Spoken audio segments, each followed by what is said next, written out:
सुंदर श्याम से घट भीतर हम पापी नहीं जाना। इस शरीर में घट में हमरा सबके परमात्मा के बात है। ऐसे हम सब ने सुने छी, अपना धर्म पर विचार नहीं करे छी, अपना कर्म पर विचार नहीं करे छी।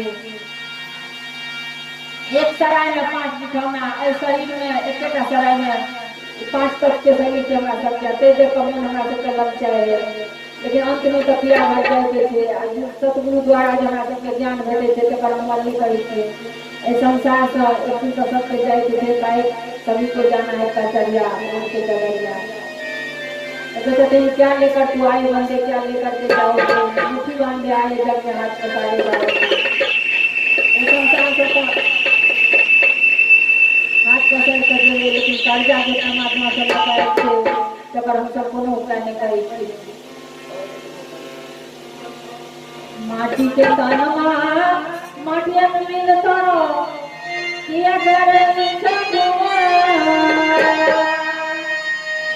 सिर के ऊपर कान न सही था, सिर के ऊपर कान न सही था, हरियल